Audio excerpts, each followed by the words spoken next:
सुनिए डॉक्टर श्याम सुंदर पराशर जी की यह अनमोल कथा। आज की इस पंचम दिवसीय कथा के भाग एक में भक्तों आप लोग आनंद कैसे प्राप्त करें, आनंद क्या होता है, इसको प्राप्त करने की इस परम पतित पावनी कथा को सुने भक्तों, जिससे आपका जीवन कल्याणमय हो और आपके जीवन में खुशियां हो। भक्तों श्री राधे राधे। लाला को लेके आए तो नंद के लाला वसुदेव के लाला मिलके एक हो गए और लाली को लेकर के चले गए।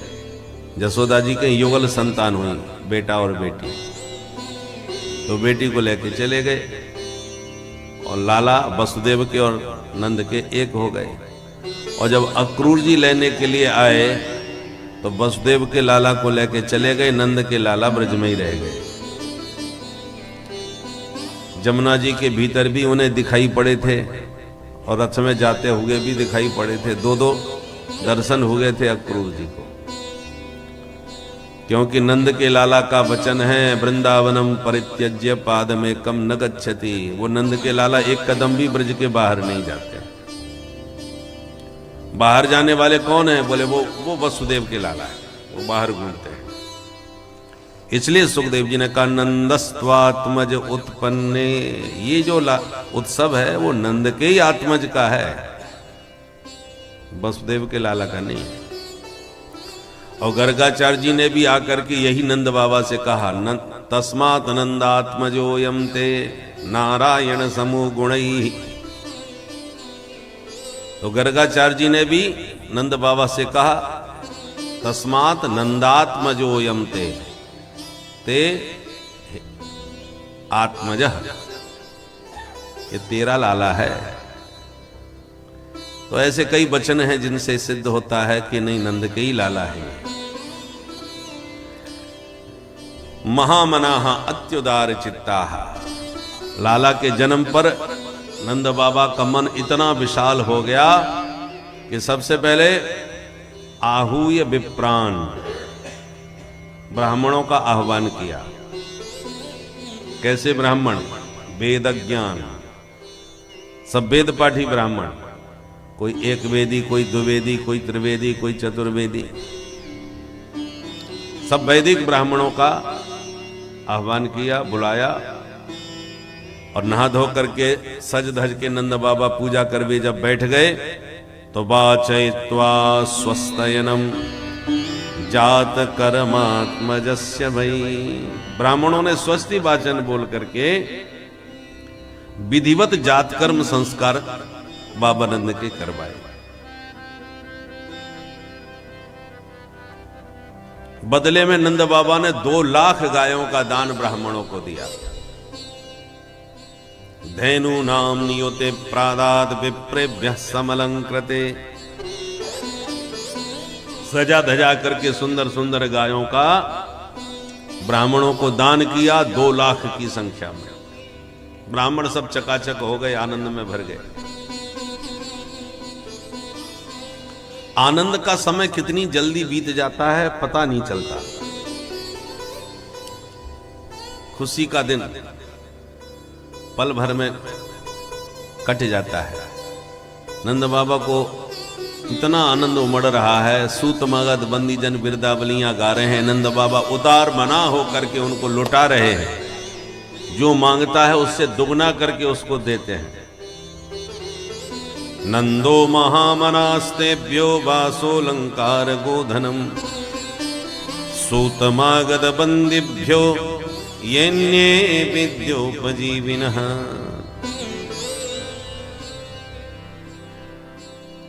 वासोलंकार गोधनम, किसी को वस्त्र, किसी को अलंकार, किसी को गौधन, जिसने जो मांगा दुगना करके दिया। संसार में सबसे महत्वपूर्ण व्यक्ति के लिए क्या है? आनंद।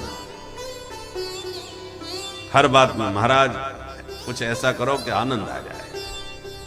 ये सब क्यों कर रहे हो? बोले बस आनंद, बाद में आनंद आएगा। जो भी हम कर्म कर रहे हैं, जो भी प्रयास कर रहे हैं, सब आनंद के लिए कर रहे हैं। आनंद से ज्यादा महत्वपूर्ण वस्तु कोई नहीं, कुछ भी नहीं। और नंद के घर में आज साक्षात सच्चिदानंद आ गए। नंद के घर बेटा नहीं हुआ, नंद के आनंद भयो। साक्षात आनंद नंद भवन में आ गया है, तो उससे कीमती वस्तु कोई नहीं है। इसलिए हीरे जवाहरात सोना चांदी क्या कहे, सर्वस्व नंद बाबा ने लुटा दिया कि बस आनंद मिल गया, अब हमें कुछ नहीं चाहिए, सब ले जाओ। इसे वासोलंकार गोधनम सब लुटा रहे। और इस आनंद में इतने मस्त हो गए कि कब सुबह कब शाम होती है समय का पता ही नहीं चलता। अचानक नंद बाबा को याद आई, भाई ब्रजवासियों बड़ी भूल है गई। क्या बात है गई बाबा? बोले हम खुशी के मारे अब की बार इनकम टैक्स जमा कर वो ही भूल गए। बाबा नंद के पास 9 लाख गाय हैं। बड़ा भारी गोरस होता है, दूध दही घी का भंडार है। इसलिए मथुरा नरेश कंस ने टैक्स लगा दिया, आयकर। तो बाबा नंद को दूध दही घी सब मथुरा भेजना पड़ता है कंस के लिए, इनकम टैक्स के लिए माध्यम से। तो जिस तारीख में वो गोरस भेजा करते थे वो तारीख निकल गई। खुशी के मारे बाबा को ध्यान ही नहीं रही। जब ध्यान आया तो बाबा को डर लगा कहीं कंस कुपित न हो जाए, कोई क्रूर आदेश न दे दे। इसलिए तुरंत ग्वाल वालों से बोले, भाई ब्रजवासियों घर तुम्हारो है, लाला तुम्हारो है, तुम प्रेम से नाचो कूदो पर छोरा को ध्यान रखियो। भाई मैं मथुरा में जाऊं, तुरंत कंस को कर दे के वापिस आऊं। ग्वाला बोले, बाबा तू घर की चिंता छोड़, अपनो काम निपटा, घर हम सब संभाल लेंगे। ठीक है भाई। तो गोपान गोकुल रक्षायाम निरूप्य मथुरांगतः नंदः कंसस्य वार्षिक्यम करम दातुम कुरुद्वः। हे कुरुद्वः, हे कुरुश्रेष्ठ परीक्षित, कंसस्य वार्षिक करम दातुम नंदः मथुरांगतः। कंस को वार्षिक कर देने के लिए बाबा नंद मथुरा गए। और बाबा मथुरा गए और मथुरा से लाला की मौसी आई गई। कन्हैया की मौसी समझ गए। कंसेन प्रहिता घोरा पूतना बालघातिनी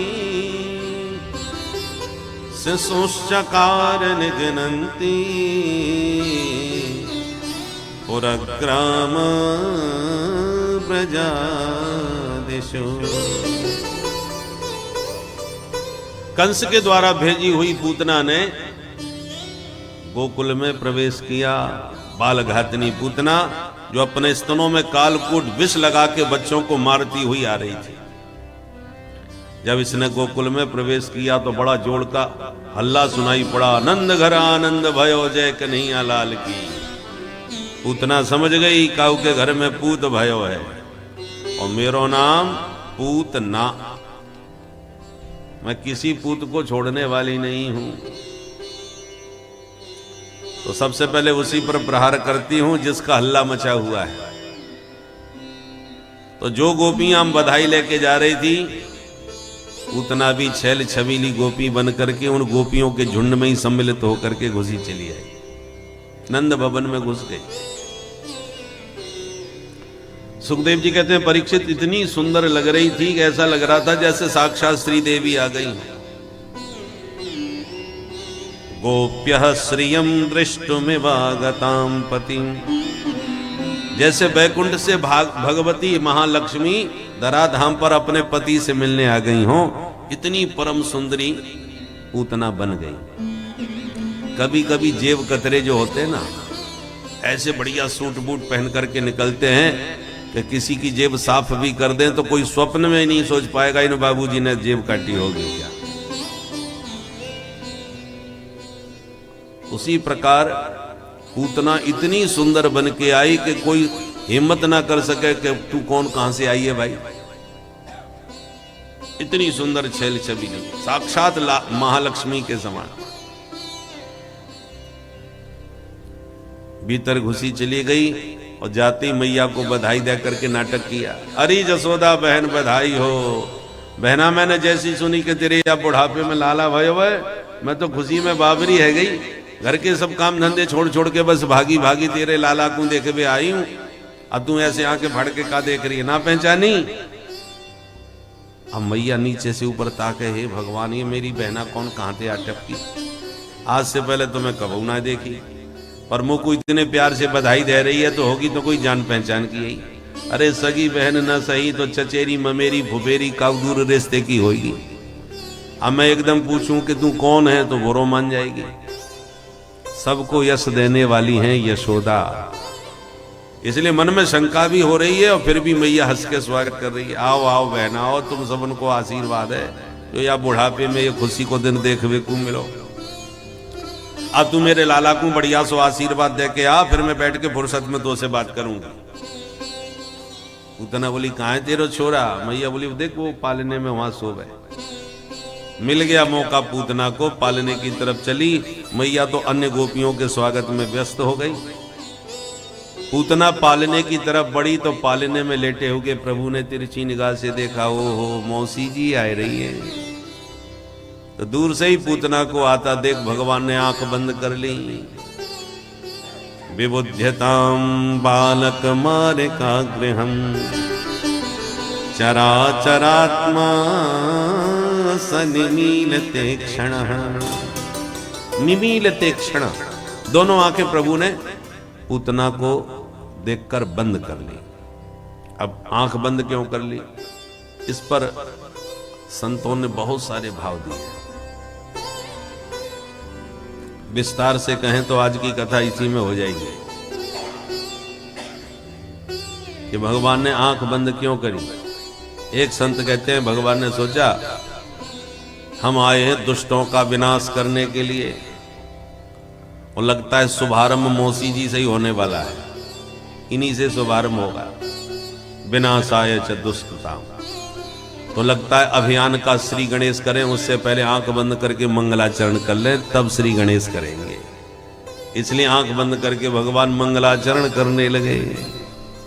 एक संत कहते नहीं, भगवान ने इसलिए नेत्र बंद किए कि प्रभु ने सोचा हम आए हैं ब्रज में माखन मिश्री खाने, और माखन मिश्री का स्वाद भी नहीं चख पाए, मौसी जी आ गई हमको जहर पिलाने।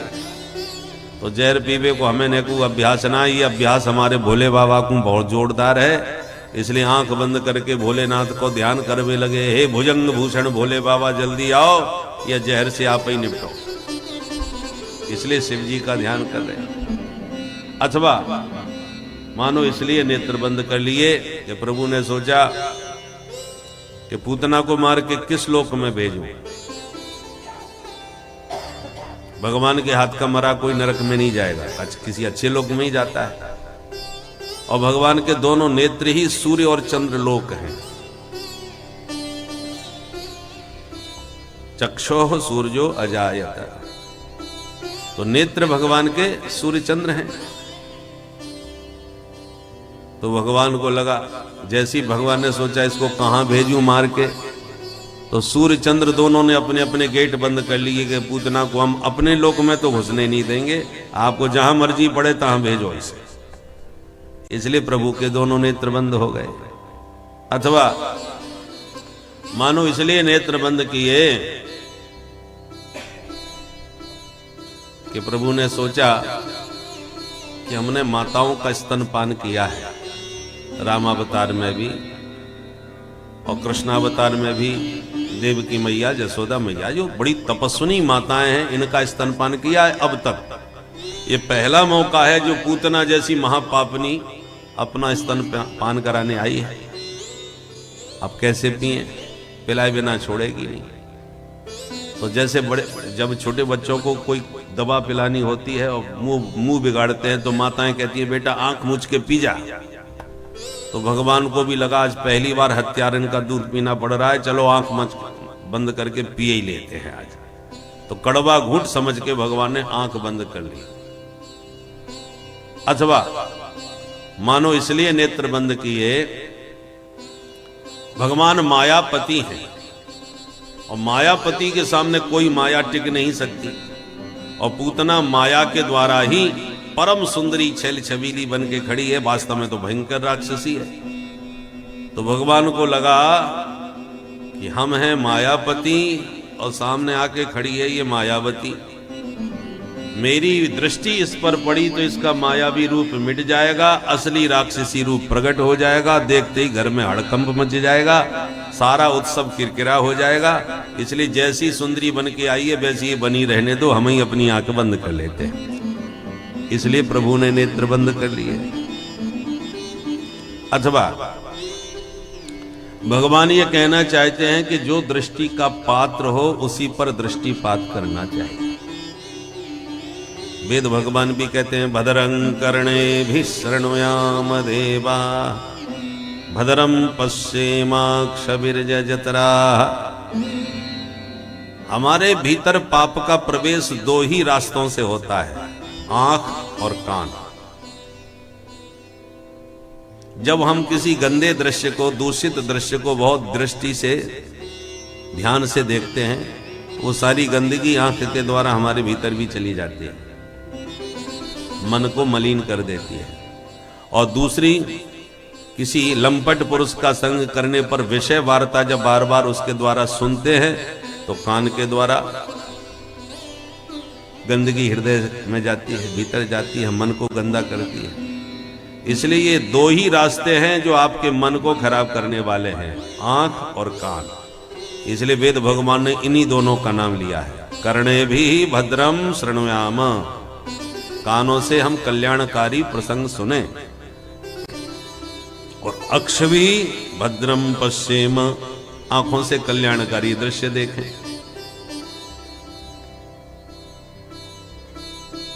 एक सुंदरी रामावतार में भी राम जी के सामने आई थी, वो भी गजब का मेकअप करके चली थी। रुचिर रूप धर प्रभु पहे आई, बोली वचन बहुत मुस्काई। बड़ा सुंदर रूप बना के भगवान राम जी के पास पंचवटी पर आई थी। आप समझ ही गए होंगे, श्रीमती सूपनखा देवी। ये शादीशुदा थी। इसके पति का नाम था विद्वद्जिह्व। विद्वद्जिह्व नाम के राक्षस की ये पत्नी थी, रावण की बहन थी। रावण के हाथों ही इसका पति मारा गया था। तब से विधवा बनी घूम रही थी और मन में ठान रखा था कि मेरे भैया ने मुझे विधवा बनाया है तो मैं इसके घर घर में विधवा बैठा के छोड़ूंगा। तो जैसे ही सूपनखा ने राम जी को देखा तो आके कहती है, महाराज आप बड़े खूबसूरत हो। भगवान बोले धन्यवाद। फिर कहती है, मैं भी आपसे कुछ कम नहीं हूं। मैंने सारी दुनिया घूमी पर मुझे मेरी टक्कर का आज तक कोई नहीं मिला, इसलिए अभी तक मैंने शादी नहीं कराई, कुंवारी घूम रही हूं, कोई जमता ही नहीं। आज पहली बार आपको देखकर लगा कि हाँ कोई तो मिला। वैसे ज्यादा सुंदर तो आप नहीं हो महाराज, बुरा मत माना, थोड़े से काले हो, सामले हो, पर कोई बात नहीं, चलेगा। तुम चाहो तो हमसे विवाह कर सकते हो, भाग्यशाली हो जो मैंने तुम्हें पसंद कर लिया। सुन सुन के तो भगवान के होश उड़ गए, ये विश्व सुंदरी कौन आ गई, इसने हमको फैल कर दिया। भगवान से कह रही है, तुम सम पुरुष न मो सम नारी। तुम जैसा कोई पुरुष नहीं तो मेरी जैसी कोई स्त्री भी नहीं होगी। हम ऐसे ही नहीं मिले, विधाता ने मिलवाया है। यह संयोग विधि रचा विचारी। विधाता ने आज हम दोनों को मिलवाया है। विधाता ही हमारी जोड़ी बनाना चाहता है, इसलिए हम मिले हैं आज। क्योंकि आज तक मुझे मेरे जैसा कोई नहीं मिला, इसलिए ताते अब लग रही कुमारी, पर मन माना कछु तुम ही निहारी। मैं इसलिए कुंवारी रही क्योंकि मुझे कोई पसंद नहीं आया, और तुम्हें देख करके भी पूरी तरह मन अभी भी संतुष्ट नहीं है, पर हाँ अब तक जितने मिले उन सब में काफी ठीक हो। इसलिए मन माना कछु, भगवान के देखने में भी कछु लगा दिया, थोड़ा सा मन तुम्हें देखकर मानता है। तो जब इतने ही तारीफ अपने मुंह से कर रही है तो एक बार तो राम जी को निगाह उठा के देख लेना चाहिए था कि कौन विश्व सुंदरी है, हम भी तो दर्शन कर लें। पर ना, एक बार भी राम जी ने नहीं देखा। क्यों?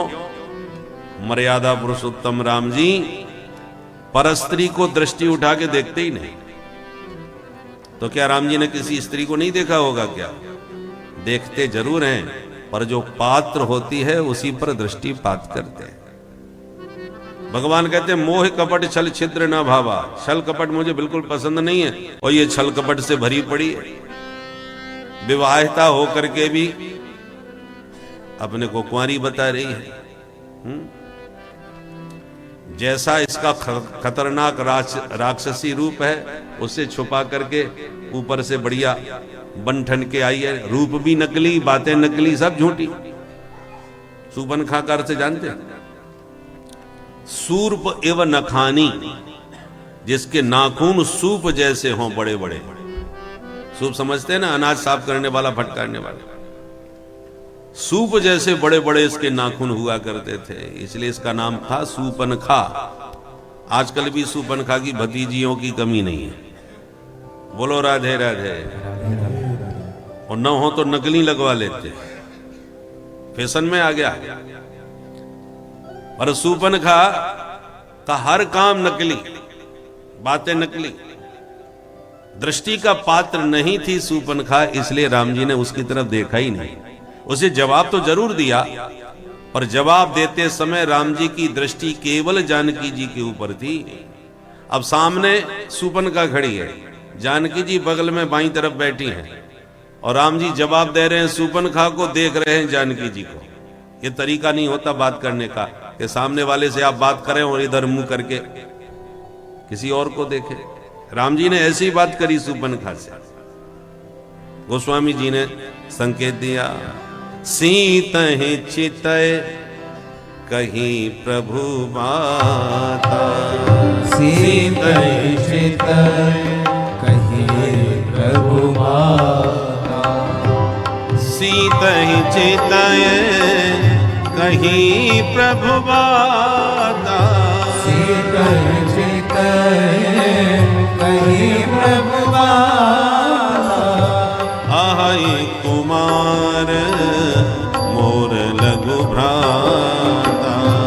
आहै कुमार मोर लघु भ्राता। आहै कुमार मोर लघु भ्राता। आहै कुमार मोर लघु भ्राता। देख रहे हैं जानकी जी को जवाब दिया है सूपनखा को। कन्हैया ने आंख बंद क्यों करी? कन्हैया ने सोचा कि जब सूपनखा सुंदरी बन के आई तो हमारी किशोरी जी बगल में ही बैठी थी, हमने उनको देख के काम चला लिया। पर आज जब पूतना सुंदरी बन के सामने आई है तो हमारी किशोरी जी दाएं बाएं कहीं नहीं है, तो देखें तो कैसे देखें। और दृष्टि का कोई उचित पात्र न मिले तो आंख भले ही बंद कर लो, पर कुपात्र पर भूल के भी दृष्टि मत डालो। इसलिए कन्हैया ने आंख ही बंद कर ली और पूतना को नहीं देखा।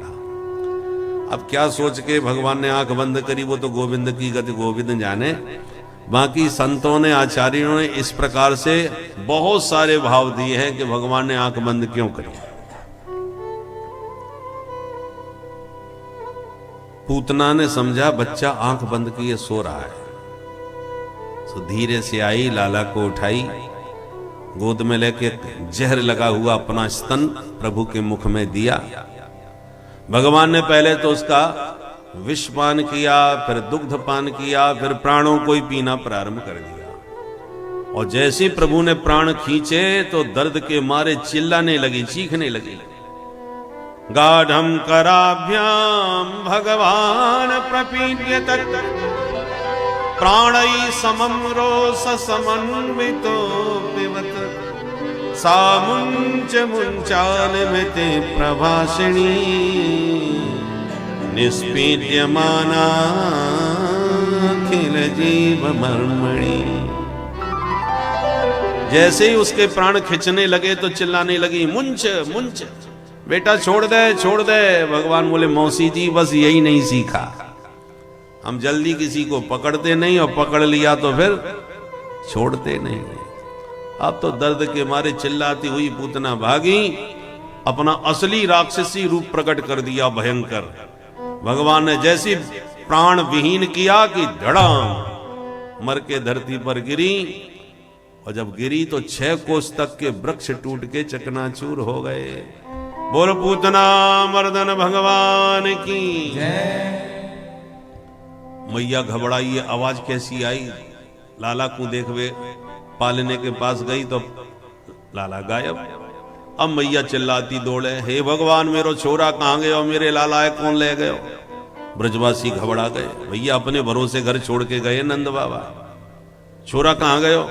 भागे सब ब्रजवासी बाहर जाके देखा पहाड़ जैसा पूतना का शरीर मरा पड़ा है और उसके पेट पर बैठे कन्हैया प्रेम से खेल रहे हैं। बोल नंद के लाला की। ब्रजवासी भाग के नसैनी लेके आए, नसैनी पे चढ़ के भागे, पहाड़ जैसे पेट से लाला को उतार के नीचे लाए, मैया की गोद में दे के बोले, मैया गजब है गयो बा, मरी पूतना के पेट पे बैठो पायो तेरो लाला। मैया बोली, हे भगवान ये पूतना कैसे मरी? बोले मैया वो हमें खबर ना है कैसे मरी। एक वाला बोलो मैं समझ गया वो कैसे मरी। बोले बता। बोले मैया तेरे छोरा को लेके जोड़ से भाग रही होगी, सो लगी ठोकर धम दी से गिर के मर गई। एक बोलो चोरे ठोकर खा के मरी होती तो मौके पर गिरी होती, वो तो बिल्कुल सीधी पड़ी है। हाँ ये बात तो सोच भी की है। अच्छा तू बता कैसे मरी होगी? अब बहस छिड़ गई कि आकर के मरी तो मरी कैसे? अब ये तो कोई सपने में ना सोच सके या कल के छोरा ने मार दी होगी का। तर्क वितर्क होने लगे। मैया बोली जैसे मरनी थी सो मर गई, मेरे लाला की साक्षात नारायण ने रक्षा कर ली, पर छोरा ने आज मुर्दा छू लियो भाई, छोरा अशुद्ध है गयो, चलो या की शुद्धि करे। तो गौशाला में आके मैया ने सबसे पहले गाय के गोबर से लाला को नहवाया, गाय के मूत्र में स्नान कराया, गैया की चरणन की धूल लगाई और गैया की पूंछ पकड़ के झाड़ो लगायो, हे गैया मैया मेरे लाला की अलाय बलाय सब दूर कर दे। गोमूत्रेण स्नापयित्वा पुनः गोरज सार्वतम, पंचगव्य में स्नान करा के मैया ने भगवान के नाम से भगवान को झाड़ा लगाना चालू कर दिया। इंद्रियाणि हृषिकेश प्राणा नारायणोवतु श्वेत दीपपतिश्चित्तम मनोयोगेश्वरोवतु। मानो भगवान का नाम भगवान का भी रक्षक है। आज मैया भगवान के नाम से भगवान को ही रक्षा कवच पहना रही, इसको कहते हैं बाल रक्षा कवच। भागवत में 8 श्लोकों में एक कवच का वर्णन है। जो भी बाल रक्षा कवच पढ़ करके शुद्ध वेद लक्षणा गाय की पूंछ से छोटे बच्चे को झाड़ ले तो उसकी अलाय बलाय जो है वो सब दूर हो जाती है। बच्चों की ओर जो नजर लग जाती है या थोड़ी छोटी बात में बीमार हो जाते हैं, तो छोटे बच्चों को गाय की पूंछ से झाड़ना चाहिए। मुख की अपेक्षा गाय का पृष्ठभाग पूंछ परम पवित्र मानी गई है। आपको कोई मंत्र भी ना आता हो तो वैसे ही गाय की पूंछ को जब भी गाय का दर्शन करो तो उसकी पूंछ से अपने सिर को झाड़ लेना चाहिए, जैसे झाड़ू लगाते हैं। तो आपके जितने भी अमंगल अनिष्ट आपके शरीर में होंगे वो सब झड़ जाते हैं, दूर हो जाते हैं। विदेशों में बहुत से लोग गाय दूध के लिए नहीं पालते, केवल स्वस्थ रहने के लिए पाला जाता है, क्योंकि गाय की पीठ पर हाथ फेरने भर से बहुत सी बीमारियां शरीर की दूर हो जाती हैं। इसलिए घर में एक गाय जरूर होना चाहिए यदि स्वस्थ रहना चाहो। आज के युग में सबसे महत्वपूर्ण है स्वास्थ्य। पहला सुख निरोगी काया, सबसे पहला सुख है स्वस्थ रहना। आप प्रतिदिन केवल गाय की पीठ पर हाथ फेरते रहेंगे, आपकी तमाम बीमारियां अपने आप ही आपसे दूर हो जाएंगी। पर गाय शुद्ध वेद लक्षणा देसी गाय होना चाहिए, जर्सी वर्सी न हो, संकर गाय नहीं होना चाहिए। शुद्ध गाय कौन सी है? जिसका ककुद उठा हो, पृष्ठभाग में ऊपर उठा हुआ रहते हैं ना, उसको ककुद कहते हैं संस्कृत में। वो उठा हुआ होना चाहिए, गल कम्बल होना चाहिए। ये लक्षण है वेद लक्षणा गाय के। ऐसी गाय, उसके जो ककुद उठा रहता है उसमें सूर्य नाड़ी होती है, उस पर हाथ फेरने से अद्भुत ऊर्जा आपके शरीर में आएगी उसके माध्यम से, और बहुत सी आपके भीतर की बीमारियां भाग जाएंगी। तो इस प्रकार से गाय की पूंछ से मैया लाला को झाड़ रही है। इतने में नंद बाबा मथुरा से आ गए। ग्वालों ने घेर के सारी घटना सुनाई। नंद बाबा बोले, भैया मथुरा में हमें वसुदेव मिल गए। वसुदेव ने मुझसे पहले ही भविष्यवाणी कर दी कि तेरे घर में संकट आए बार तू जल्दी भाग यहां से। भाई पक्को ज्योतिषी ने करो। मैं पूरे रास्ते यही भजन कर तो आया कि हे नारायण मेरे छोरा की रक्षा कर लियो। देख ले मेरे भजन को चमत्कार जो नारायण ने कृपा कर दी, या पूतना में एक धमुकरा धर दियो। सो भगवान नारायण ने कृपा करके पूतनाएं मार के मेरे लाला की रक्षा कर ली। ब्रजवासी बोले, बाबा बिल्कुल ठीक कही। इतनी देर से हम यही गणित लगा रहे थे कि ये मरी तो मरी कैसे। अब समझ में आई तो तेरे भजन को चमत्कार है। एक ग्वाला बोलो, बाबा मरनी थी सो वो तो मर के चली गई, पर मथुरा गोकुल को रास्ता जाम कर गई। अब बीच रास्ता में इतनी बड़ी मरी पड़ी, अब ये बताओ कहां ठिकाने लगाएं। नंद बाबा बोले, अपने अपने घर से कुल्हाड़ी और फरसा लेके आओ, या के हाथ पैर काटो, और जो पेड़ पौधे टूट गए हैं वो ये के ऊपर पटको लगा दो, या में आ गया। तो 5 हिस्सों में इसके शरीर का अंतिम संस्कार हुआ। एक दोनों हाथ, दोनों पैर और बीच का धड़, ऐसे करके 5 जगह पर चिता जला करके जो वृक्ष टूट गए थे वो वही उसके ऊपर पटक करके अंतिम संस्कार किया। सुखदेव जी कहते हैं जैसे इसके शरीर में अग्निदाह किया तो ऐसी दिव्य सुगंध निकली कि पूरा ब्रजमंडल सुगंधित हो गया, खुशबू से भर गया। परीक्षित हैरान हो गए, महाराज महापापनी राक्षसी, आप कह रहे हो इसके जलने से सुगंध निकली, ये क्यों? ये तो महापापनी थी। सुखदेव जी कहते हैं, परीक्षित कौन कहेगा पापनी है? अरे मरते समय जिन प्रभु का नाम लेके मरता है वो तर जाता है, तो जो साक्षात प्रभु को छाती से चिपका के मर रही है उसके कल्याण में क्या संदेह हो सकता है।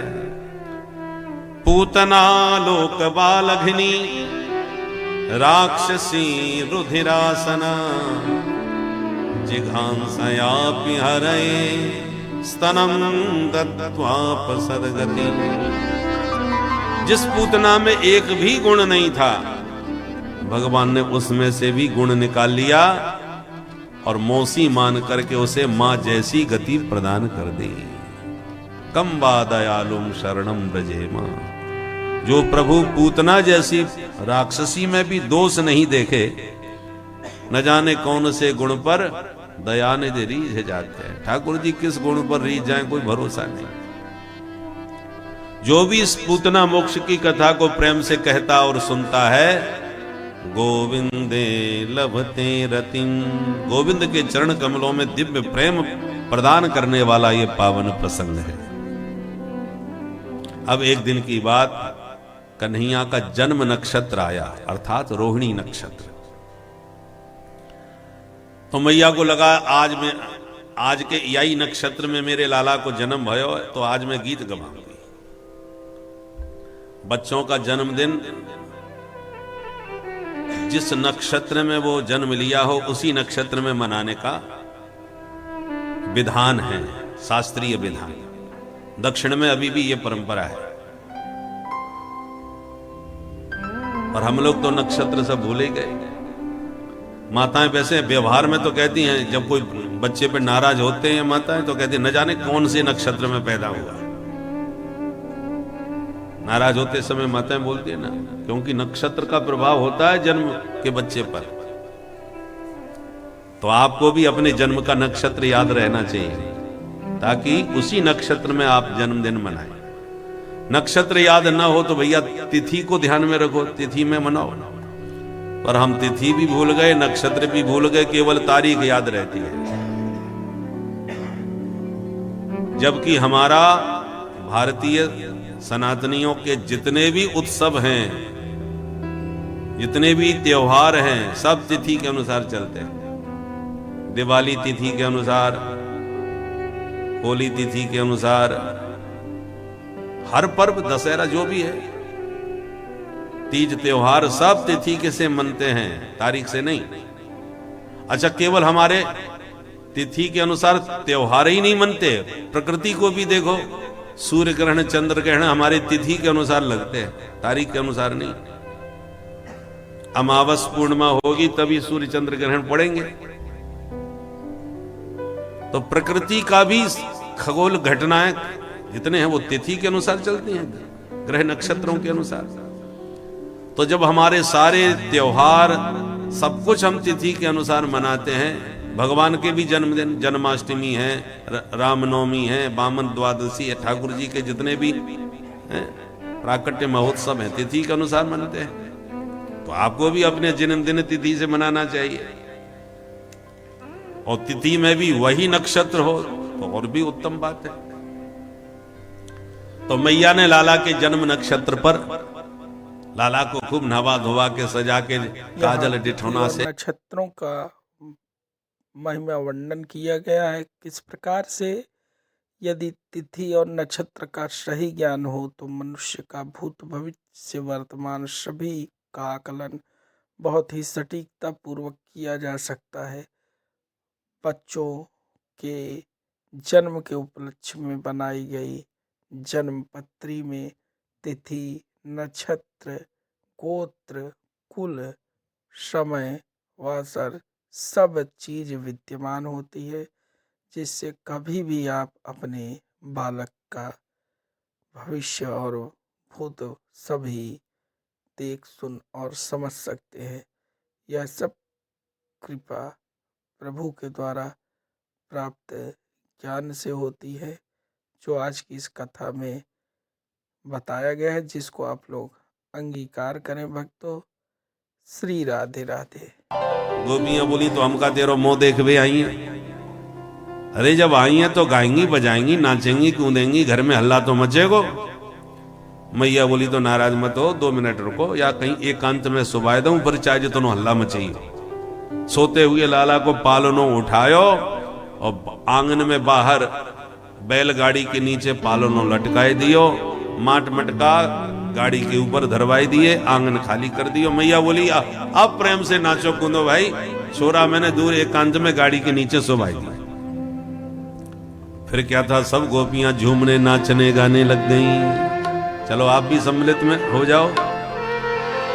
अरे पलना में ललना झुलावे जसोदा मैया, पलना में ललना, पलना में ललना झुलावे यशोदा मैया, पलना में ललना, पलना में ललना झुलावे जसोदा मैया, पलना में ललना, पलना में ललना झुलावे यशोदा मैया, पलना में ललना, पलना झुलावे और ललना सुनावे, पलना झुलावे और ललना सुनावे, पलना झुलावे और पलना झुलावे और ललना सुनावे, पलना झुलावे और ललना सुनावे, निरख श्याम सूरत न फूली समावे, निरख श्याम सूरत न फूली समावे, पलना में ललना झुलावे जसोदा मैया, पलना में ललना, पलना में ललना झुलावे यशोदा मैया, पलना में ललना, पलना में ललना झुलावे जसोदा मैया, पलना में ललना, पलना में ललना झुलावे यशोदा मैया, पलना में ललना। बधाई हो।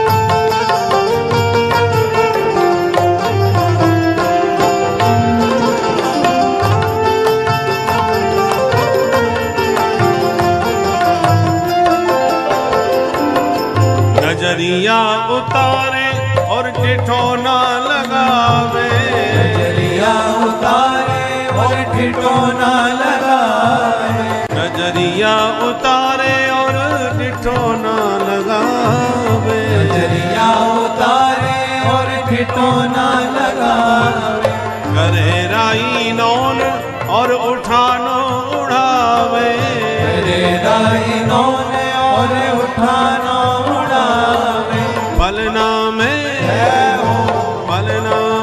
ललना झुलावे, जसोदा मैया पलना में ललना, पलना में ललना झुलावे, यशोदा मैया पलना में ललना, पलना में ललना झुलावे, जसोदा मैया पलना में ललना, ओ पलना में ललना झुलावे, यशोदा मैया पलना में ललना। बधाई हो।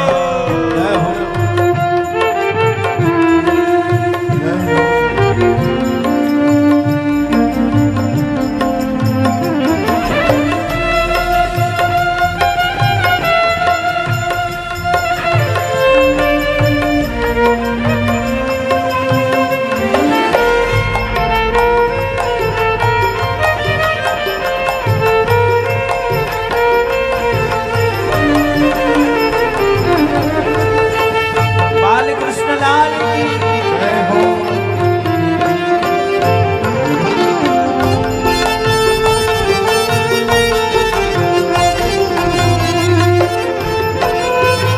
कबहु दौर जावे बाबा नंद को बुलावे, बहु दौर जावे बाबा नंद को बुलावे, लाला उठावे दोनों गोदी में खिलावे, लाला उठावे दोनों गोदी में खिलावे, लाला उठावे दोनों, लाला उठावे और गोदी में खिलावे, लाला उठावे और गोदी में खिलावे, पलना में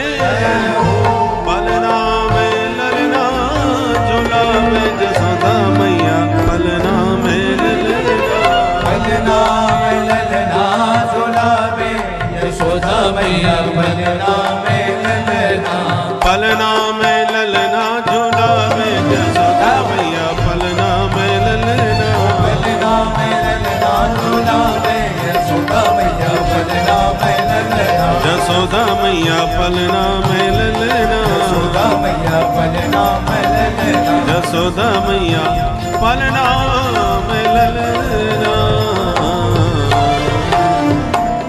बोल नंद के लाला की। जैसी गोपियों ने ठुमके लगाए, झूमना नाचना गाना चालू किया तो इतना हल्ला मचा के लाला की नींद खुल गई। जो सो रहे थे वो जाग गए। जागते ही भगवान ने चारों तरफ दृष्टि घुमाई और मन में सोचा, वाह, गीत हमारे लिए गाए जा रहे हैं। और जाके निमित्त गीत गब रहे हैं, वो बाहर गाड़ी के नीचे लटक रहे हैं। भाई हमारा उत्सव, हमारे गीत, तो फिर हमको बाहर क्यों लटका रखा है? चलो भीतर चले। और चलना फिरना अभी आता ही नहीं है, कैसे चले? तो अब क्या करें? तो लेटे लेटे भगवान की दृष्टि ऊपर गई गाड़ी पर। तो जिस गाड़ी के नीचे पालना था, उस गाड़ी में सकटासुर सकट रूप में विराजमान था। भगवान देखते ही समझ गए, मामा जी आप ठीक मौके पर आए। और भगवान ने पहले तो रोना चालू किया, गला फाड़ के रोए।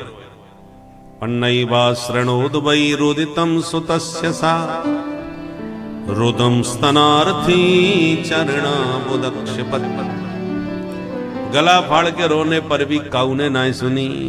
तब भगवान को बड़ा बुरा लगा। भाई गीत हमारे लिए गब रहे हैं, उत्सव हमारा मन रहा है, हम ही गला फाड़ के रो रहे हैं, कोई देख व्यवहार होना है।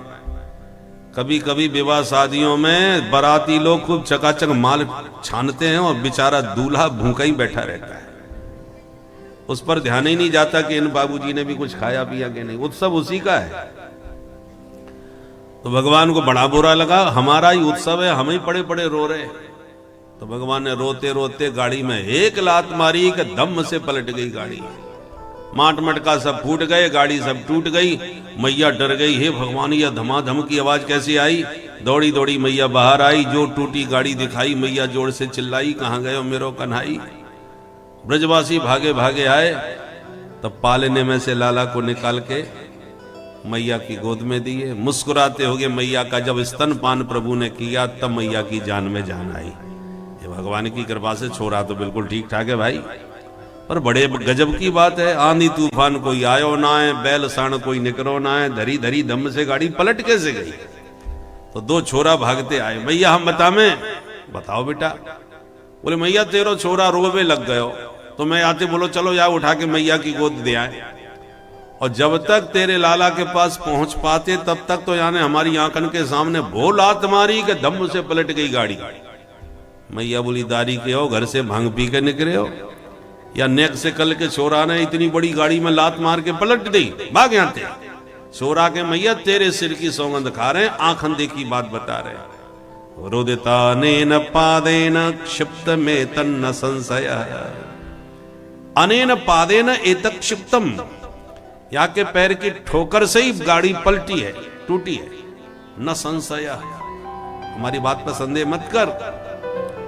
पन्नते श्रद्धा धरे गोपा बाल भासित मित्युत।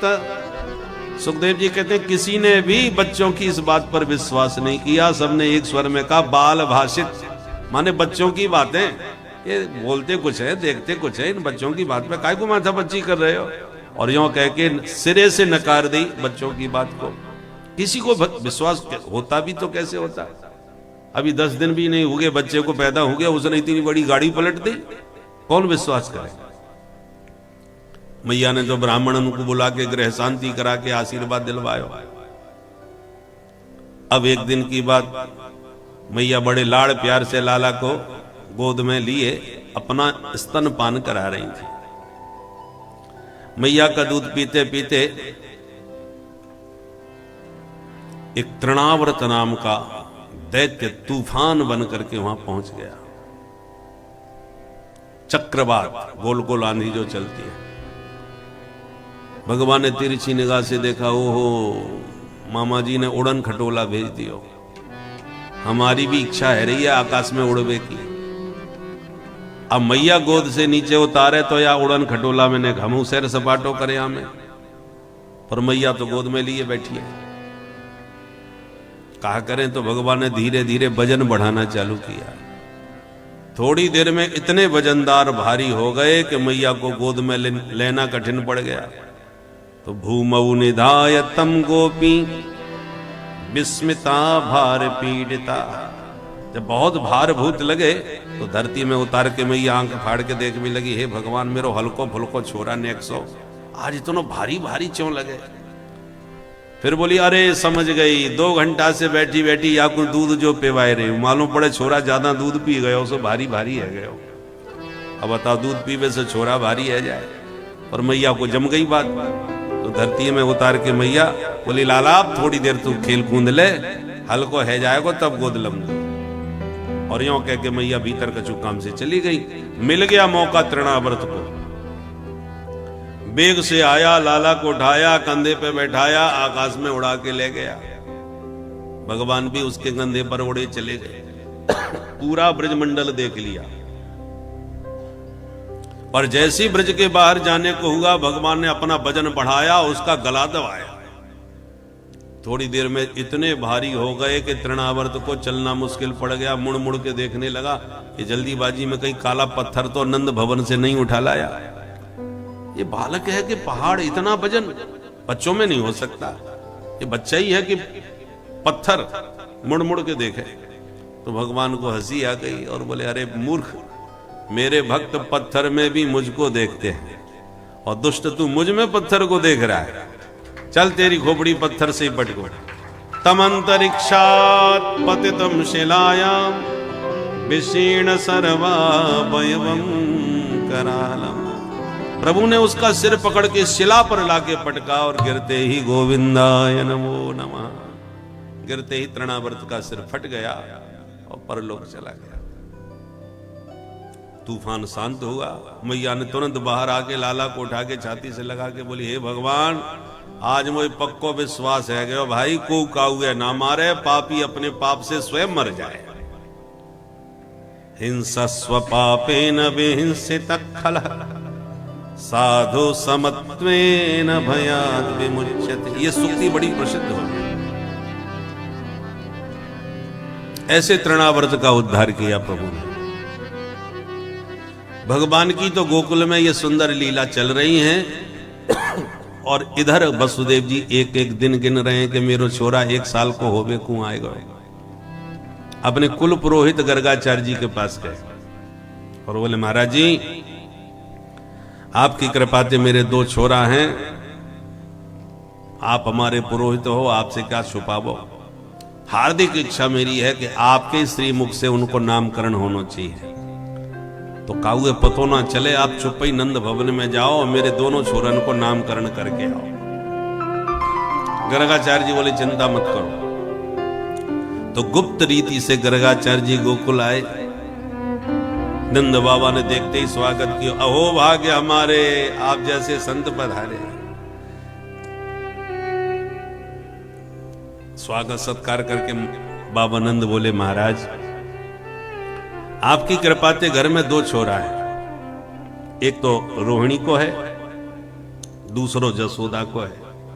पर जसोदा के लाला ने जब से जन्म लिया है, या के ऊपर बड़े से बड़े संकट आ रहे महाराज, समझ में ना आवे।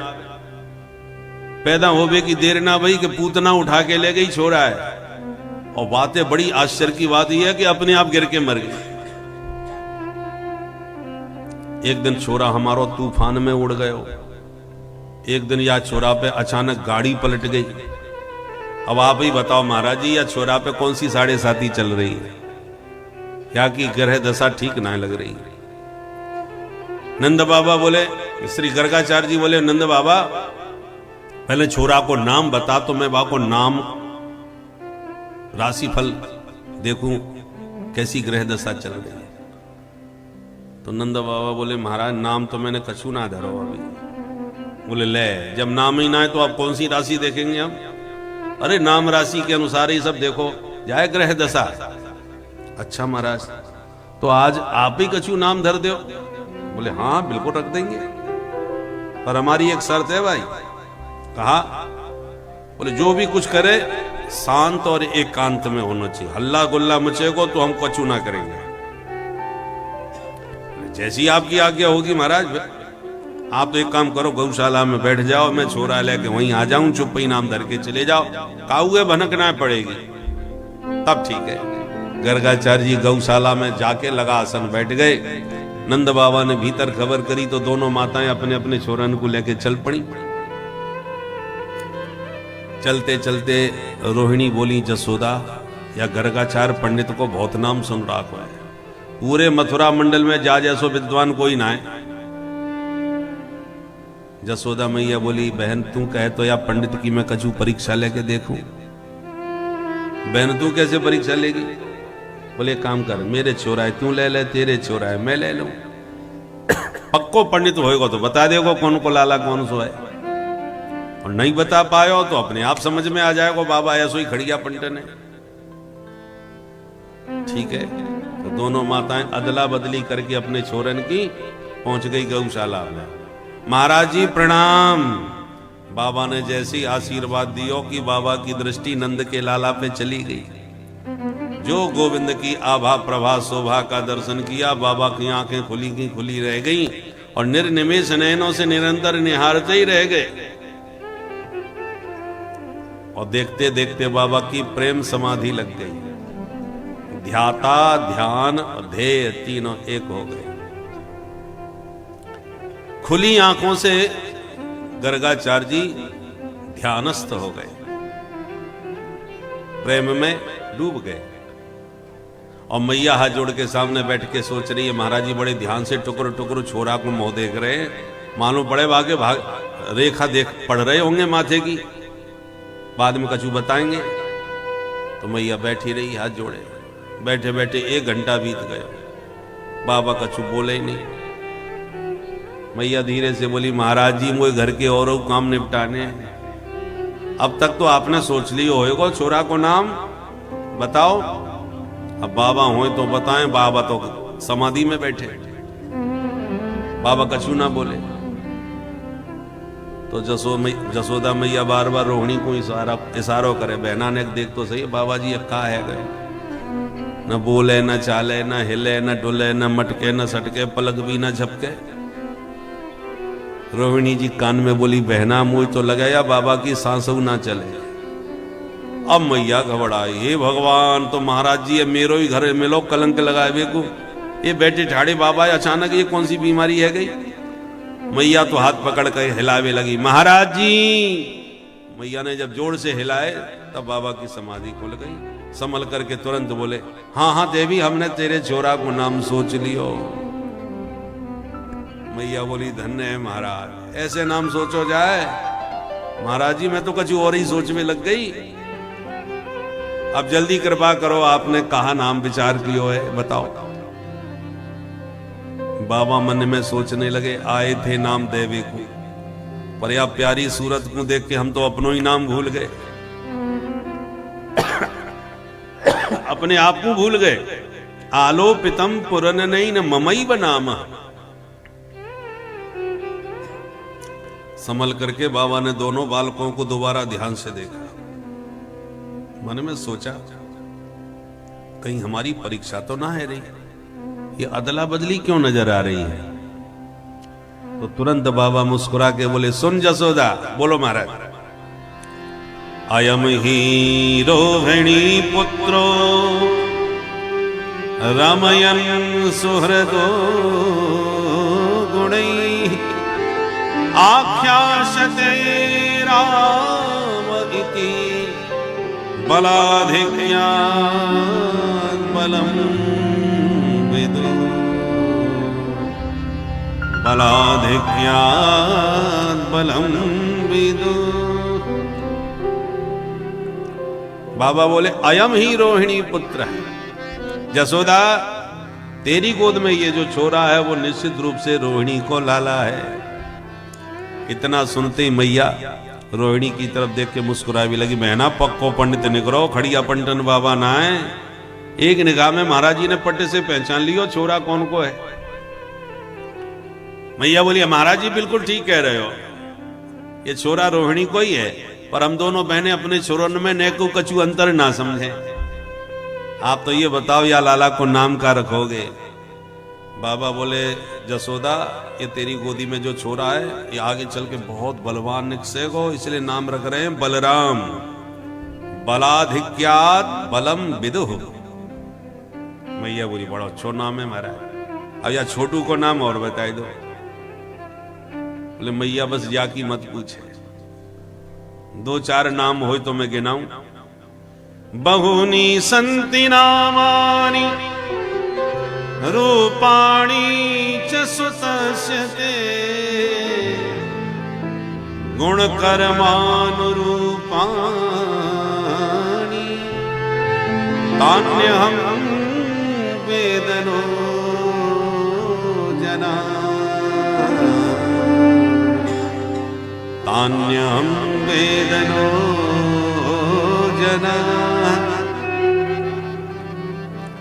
इनके नाम अनेक अनूपा। या छोरा के तो हजारों नाम होंगे, जैसो जैसो करेगो काम वैसे वैसे पढ़ेंगे नाम। गोपाल सहस्त्र नाम, विष्णु सहस्त्र नाम, सही है, सब यही के नाम है। मैं यहां जोड़ के बोली, महाराज वो हजारन की जरूरत ना है, आप तो एक नाम चौको सो बताए दो। बाबा बोले, तो इदानीम कृष्णतांगतः, या समय नाम रख रहे हैं श्री कृष्ण। कृष्ण को मतलब क्या होए? बोले, कर सती इति कृष्ण। या छोरा में अद्भुत आकर्षण है, जो देखेगा वो यही को हमेशा के लिए दीवानो है जाएगा, इसलिए कृष्ण नाम बहुत प्रसिद्ध होएगा या छोरा को। अच्छा, और बताओ महाराज जी, छोरा आगे चल के कहा करेगो? नौकरी करेगो, व्यापार करेगो, कैसी गैया चराम तो फिरेगो? बाबा बोले कि या छोरा की ग्रह दशा बता रही है कि आगे चल के पक्को चोर बनेगा। मैया बोली, है गयो मेला, ये कैसी भविष्यवाणी कर रहे हो महाराज? छोरा है चोर बता रहे हो? आपकी कृपा से घर में कोई कमी ना है, 9 लाख गैया है हमारे यहाँ। बाबा बोले, तो मैं कछु ना बोल रहा हूं, जो ग्रह दशा या की बता रही है वो हम बता रहे। छोटो मोटो चोर ना है, चोरन को सरदार बनेगो। जैसे हनुमान जी ज्ञान इनाम अग्रगण्यम है ना, ऐसी तेरो छोरा चौराग्रगण्यम होएगो। ब्रजे बसंतम नवनीत चौरम गोपांगनानां चतुकूल चौरम अनेक जन्मार्जित पाप चौरम चौराग्रगण्यं पुरुषं नमामि। वेद भगवान कहते हैं तस्कराणाम पतये नमो नमः। चौर जार शिखामणि। मैया बोली बस बस महाराज, मुझे ज्यादा भविष्यवाणी हम नहीं सुननी। मैं सोच सोच के बाबरी है जाऊंगी, इकलौता पुत। मैया प्रणाम करके भीतर आई और बोली बहना, महाराज जी विद्वान तो बहुत जबरदस्त है भाई, पट्टे से पहचान गए कि कौन को लाला कौन सो है, पर नाम कछु टेढ़े मेढ़े धर दिए। अब कृष्ण कहवे में मेरी तो जीवी लड़खड़ा जाएगी। तो बहन मैंने तो दो नाम सोच लिए। कहा महाराज ने नाम रख दिए कृष्ण बलराम, मैंने अपनी तरफ से नाम रख दिए कनुआ और बलुआ। सीधो सीधो नाम बोलवे में आराम, एक कनुआ एक बलुआ। छोरा को चाह तो न बढ़िया नाम धर लो, पर मैया अपनी तरफ से लाड़ प्यार को एक नाम कछु न कछु जरूर रख ले। कृष्ण की जगह पर कनुआ, कन्हैया, कान्हा, ये मैया के प्राइवेट नाम है घर के।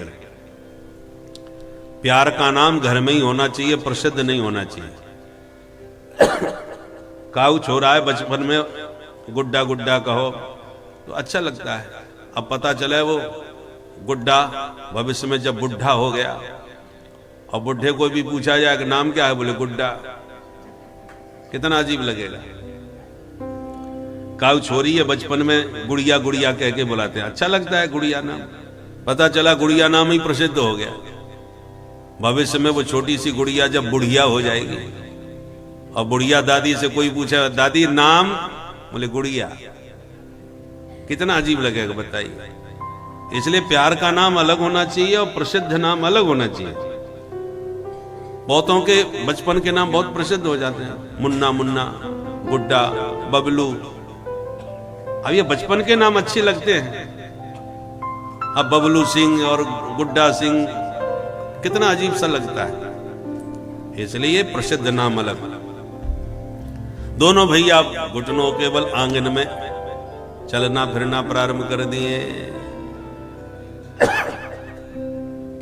कभी घूमते खिसकते खिसकते दोनों भैया खेलते खेलते रेंगते रेंगते गौशाला में घुस जाते हैं। एक एक गाय का सींग पकड़ करके लटक जाते हैं, खेलने लग जाते हैं। कभी गाय के गोबर की मालिश करने लग जाते हैं, कभी चंदा मामा के लिए मचल जाते हैं। ये सब क्रीड़ा करते करते कन्हैया अब थोड़ा पैया पैया दौड़ना भागना चालू कर दिया। गलियों में भी दौड़ने लगे, भागने लगे। एक दिन अपने सखा संघाती सब बुलाए और बोले ब्रजवासियों चलो आज कछु नयो खेल खेलेंगे। नयो खेल कौन सा भैया? कन्हैया बोले चलो आज चोरी चोरी खेलेंगे। ब्रजवासी बोले दारी के तू चोरी करवो सिखाएगो हमें? कन्हैया बोले रुपया पैसा की चोरी की बात ना कर रहे भैया, खाएबे पीबे की चोरी चोरी थोड़ी मानी जाए। खाएबे की चीज खाएबे क्यों हो? ब्रजवासी बोले तेरे घर में खाएबे पीबे की कमी पड़ गई जो दूसरे के घर चोरी करके खाएगो? भगवान बोले मेरे घर में कोई कमी ना है, 9 लाख गैया है, पर या श्री दामा को देखो या मधुमंगल देखो, सब 1.5 हड्डी के हो रहे। और जब मैं पूछूं भैया तुम इतने कमजोर कैसे पड़ रहे हो, खाबे ना मिलेगा? तो सब एक ही जवाब दे, कन्हैया माखन तो हमारे यहाँ खूब होवे पर मैया सब बेचे आवे, बचे वो खावे को मिले। अब बताओ कितनी गलत बात है। गैया चराए हम ग्वाला और गोरस खावे मथुरा के लाला। अरे भैया पहले पेट पूजा फिर काम दूजा। पहले अपनो पेट भरना चाहिए तब बेचना चाहिए। ब्रजवासी बोले लाला तेरी बात में दम तो है, अच्छा बता फिर कन्हैया कौन के घर चोरी करे। भगवान बोले एक काम करो, पहले आज अपने घर में अभ्यास करो, कदाचित पकड़े गए तो घर की बात, घर में जब सफल होंगे तब पड़ोसी की सोचेंगे। तो सबने अपने अपने घर चोरी करी। दूसरे दिन फिर मीटिंग भई। भगवान ने पूछा बताओ कौन ने कहा की हो, तो अपनी अपनी कहानी सब सुनाए। कछु सफल भये, कछु विफल भये, कछु पकड़े गए, कछु पिट के पहुंचे। तो कुटे पिटे जो पहुंचे वो कान पकड़ के बोले कन्हैया हम तो आज के बाद ये चोरी कबू ना करेंगे। क्यों? अरे मैया ने पकड़ के जो पिटाई करी है हमें तो नानी याद आ गई। कन्हैया बोले दारी के हो, पहली बार चोरी करी और पिट के चले आए मैया थे, ठीक से चोरी करबो ना आयो, चल मैं सिखाऊं। ब्रजवासी बोले लाला तू हमारो सरदार, तू जो कहेगो हम सो करेंगे, पर तेरे संग में चलेंगे। भगवान बोले तो एक काम करो, अपनी एक मंडली बना लो। अरे बनी बनाई मंडली अपनी तो या मंडली को कछु नाम तो होना चाहिए। भगवान बोले अपनी मंडली को नाम होएगो बाल गोपाल चौर विद्या प्रचार मंडल। सर्वसम्मति से मंडल की स्थापना हो गई, मंडलाध्यक्ष कन्हैया बन गए और इनकी अध्यक्षता में घर घर माखन चोरी प्रारंभ हो गई। बोल माखन चोर भगवान की जय। माखन चोरी क्यों करी? क्या भगवान के यहां कोई कमी थी? दो कारण हैं प्रमुख। पहला कारण तो यह है कि गोरस जितना गोकुल में होता है इनकम टैक्स के नाम पर आधे से ज्यादा जाता है कंस के यहां। जहां चाणूर मुष्टिक जैसे उसके मल्ल खा खा के शक्तिशाली बन रहे हैं, तो भगवान को लगा हम ब्रजवासियों के माखन से असुरों की शक्ति बढ़ रही है उधर, इस पर प्रतिबंध कैसे लगाया जाए, रोका कैसे जाए। तो माखन चोरी के माध्यम से भगवान ने ब्रजवासियों को घर घर ले जाके चकाचक माखन खिलाया कि जब खा करके बचेगा ही नहीं तो देंगे कहां से। इनकम टैक्स कब होता है? जब इनकम आवे तब टैक्स दिया जावे। तो न बासा बचे न कुत्ते खाएं, जब बचेगा ही नहीं तो टैक्स क्यों देंगे फिर। इसलिए ब्रजवासियों को घर घर ले जाके भगवान ने माखन खिलाया। दूसरा कारण यह है प्रत्येक ब्रज की गोपी कन्हैया से अत्यंत प्रेम करती हैं और सबके मन की हार्दिक इच्छा है कि कभी हमारे आंगन में आवें और हमारे हाथ का भी माखन का भोग लगावें। हृदय से हमेशा प्रत्येक गोपी दधि मंथन के समय कल्पना करती रहती थी, गुनगुनाती रहती थी, आज मोरे अंगना में आवो नंद लाल, चले आवो गोपाल, दर्शन की प्यासी गुजरिया श्याम, दर्शन की प्यासी गुजरिया श्याम। अंगना में आवो मेरे माखन को खावो, अंगना में आवो मेरे माखन को खावो, और मीठी मीठी बत्तियां सुनावो नंदलाल, आवो नंदलाल, दर्शन की प्यासी गुजरिया श्याम। कोरी कोरी मटकिन में धोरी धोरी गैयन को, कोरी कोरी मटकिन में धोरी धोरी गैयन को, न्यारो ही जमाए राख्यो दही नंदलाल, दही नंदलाल, दर्शन की प्यासी गुजरिया श्याम। खावो नंद रानी को माखन नित्य प्रति, खावो ब्रज रानी को माखन नित्य प्रति, प्रेम ते गरीबनी को पावो नंदलाल, आवो नंदलाल, दर्शन की प्यासी गुजरिया श्याम। भगवान अंतरात्म दृक् है, तो ब्रज गोपियों की इस अंतर भावना को भगवान समझ रहे हैं। तो इनका मनोरथ कैसे पूरा करूं? तो भगवान ने माखन चोरी लीला को माध्यम बना करके घर घर में जाके माखन खाया और ब्रज गोपियों का मनोरथ पूर्ण किया। और जिस दिन भगवान घर से न निकलें, किसी के घर न जाएं, तो गोपियां परेशान हो जाती हैं और शाम को कहती हैं, बहन आज सुबह से शाम होवे को आएगी, लाला के दर्शन ना भय, कैसे दर्शन करें? तो आप उसमें कहते ब्रज में इस समय आनंद की लीलाएं चल रही हैं, क्योंकि साक्षात आनंद घन जो है वो वृंदावन की गलियों में विद्यमान है। सभी लोग उनके दर्शनों को ललायित रहते हैं। जिसे प्रभु के दर्शन लाखों वर्षों की तपस्या के पश्चात भी सुलभ नहीं हो पाते, उन प्रभु को जब देखना हो कोई भी देख सकता है सरलता पूर्वक। ऐसी आभा प्रभु ने वहाँ पर ऐसी लीला रची कि हर कोई प्रभु के उस छवि का दर्शन कर सकता है, चिंतन कर सकता है, मनन कर सकता है। तो प्रभु की इस भाव विहीनी करण जो संचालन प्रभु के द्वारा किया जा रहा है, इसमें भी आप लोग अपनी सहमति के साथ जो होता है अच्छा ही होता है का भाव जगाकर आनंद का एहसास कीजिए भक्तों, उसे महसूस करें भक्तों। श्री राधे राधे। हाँ मैया, लाला रे देख तो ये सब की सब तेरी बड़ी शिकायत कर रही है। और जैसी शिकायत को नाम सुनो तो गाल फुलाए लिए, मुंह लटकाए लिए और रोनी सी सूरत बनाए ली। मैया को तो लाला की भोली सूरत देखते ही दया आ गई। मेरो भोरो भारो कन्हैया, ये काहुए कहा परेशान कर सके? बहन ये खड़ो तेरे सामने, बता जाने कहा की हो। अब सबकी सब गोपियां टुकुर टुकुर लाला की भोली सूरत निहार रही हैं, आपस में इशारों कर रही हैं, बहन अब जल्दी से शिकायत करो।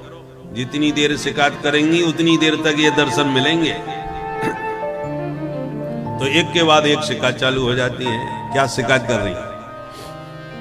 वत्सान मुंचन क्वचिद समय क्रोश संजात हासः स्थेयं स्वादवत्यधिदधिपयः कल्पितैस्तेययोगैः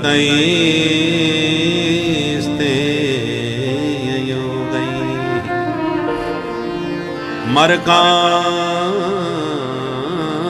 भोक्ष्यन् विभजति सचे